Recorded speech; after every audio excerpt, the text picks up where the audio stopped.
Mabait, malambing na anak at apo, at isang mabuting kaklase na puno ng pangarap sa buhay ang 16 na taong gulang na si Brian Bolaño. Pero sa kasagsagan ng bagyong Opok sa Masbate City nitong Biyernes, ang kanyang buhay maagang natapos. Pasado alas 4 ng madaling araw habang nasa loob ng kanilang bahay, nabagsakan ng gumuhong pader ng kapitbahay ang mismong silid kung nasaan si Brian.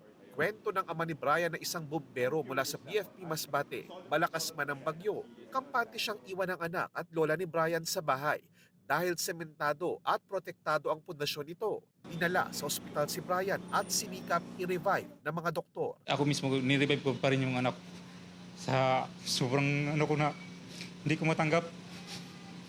Sa ang iniisip ko, hindi ko susukuan yung anak ko. Pero hindi na talaga. Wala na talaga.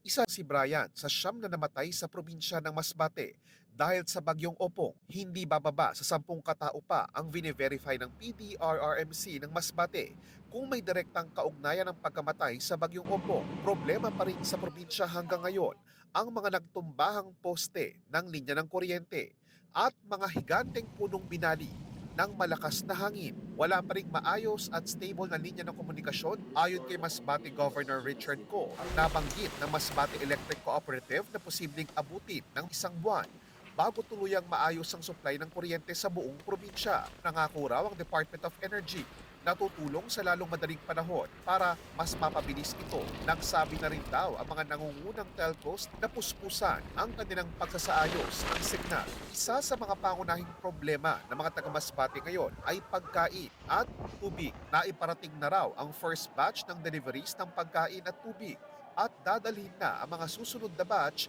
sa mahigit 20 bayan ng Masbate na isinailalim na sa state of calamity.